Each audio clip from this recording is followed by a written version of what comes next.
We speak now to Vukile Mhlungu, MD, Vukile IT Consulting, cybercrime expert. A very good evening to you. Thank you so much for speaking to us, Vukile. Is this a generational thing? It's a question I'm asking my colleagues here, that it seems to, bullying seems to have transcended exponentially over the various generation from Gen Z, millennials. What is happening? Good afternoon, Tsepiso. Thank you for having me.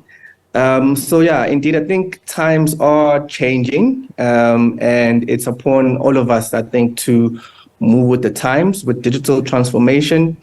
Although it comes with positives, there's also negatives that we also need to be conscious of. So it's the responsibility of us as users to make sure that we don't overexpose ourselves or overshare. I think, like, I saw some of the comments that came through from the people that were commenting, but also just making sure that, you know, for the young ones, the students, the kids, we don't just give them these digital devices and expect them to just run with it. But, you know, having the conversation, bringing forth that awareness, I think, to them as well, that, you know, there are these type of things that they need to basically keep in mind as well.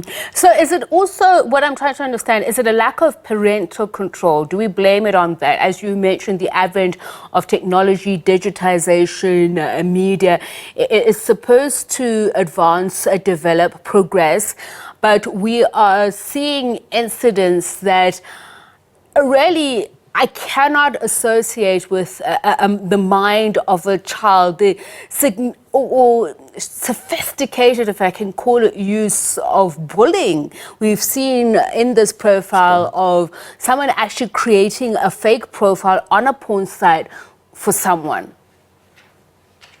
Sure. Yeah, so yeah, I think parents need to take more accountability and responsibility for the behavior, you know, that the children or the kids go under or perform when they're using these digital devices. So I think some of the controls that parents can put in place is, I think I spoke about the awareness, you know, making sure that you open the channel for conversation with the kids, especially, you know, where they're experiencing cyberbullying, you know, they are able to come to you as a parent, or maybe report to an adult that they can trust.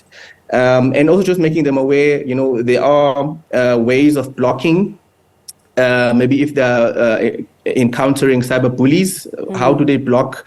And maybe as parents as well, there are, you know, safety control sites or, you know, control measures that we can put in place, blocking some of the domains, and, you know, making sure that we limit, you know, the access or the exposure for the kids. So yeah, accountability does come back to the parents. We need to involve ourselves a little bit more, but also just making the kids aware. I think then they can also be able to protect themselves from this type of attacks. But I'm wondering, is the law moving in tandem with these developments? Is the legislative framework that defines cyberbullying improving with each incident, or are we still waiting until another child commits suicide, one is traumatized and needs psychotherapy as a result of this? Are we being quick enough to the take? 100%. So I think, yeah, times are moving very quickly. Technology is moving very quickly. You know, the legal aspects, I think, is lagging a little bit behind on that. But I heard the comments from my colleague at CSIR mentioning that some have been put in place, some have been already being sanctioned, and some are being gazetted. So some of these bullying incidences are basically can be criminalized. So it can be reported to authorities. And also the schools are also coming to the party, whereby there are policies and standards that have been put in place as to how the school needs to respond to these type of incidences. You know, students that are implicated can be expelled from school. They can be expelled from sports activities. But yeah, the channels are basically there for reporting. and there are repercussions that are coming along. But I think it is a little bit I want to lagging. talk about that, repercussions and accountability. The Cyber Crimes Act 19 of 2020, for instance, has been said to have a lot of milestones, including around electronic messaging, the disclosure of intimate images or identifiable persons.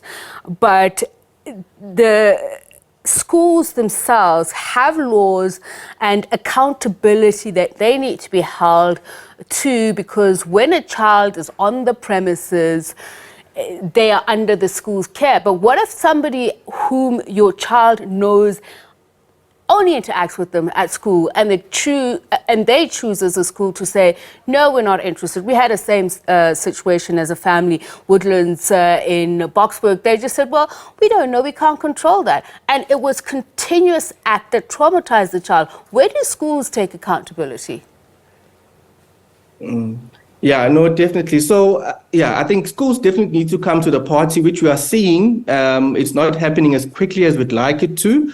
But I mean, if maybe the channels for communicating with the schools directly are not sufficient, there are channels to escalate. I mean, there are inspectors of schools to which we can escalate, and we can also take the legal route.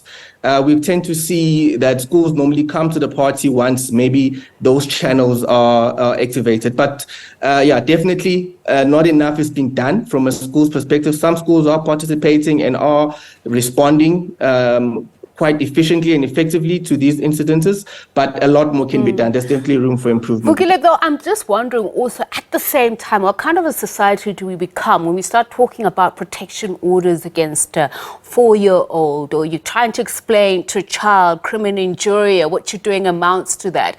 It's a cyber criminal. It can lead to a civil or criminal case. So aren't there better ways that we can interact with technology, digitization, as a society, and rather inculcate the positives as opposed to the negatives? 100%. Yeah, so I think I did mention earlier on that the kids themselves, the students themselves, us as parents sharing the digital devices and the platforms with them, but they too have a responsibility, right? Whereby maybe you're seeing a friend of yours or a fellow student is also being attacked, by cyber bullies. We should not be bystanders, right? So I think the community at large needs to rise and stand up and maybe perpetrate better positive messages or respond positively to some of these cyberbullying incidences.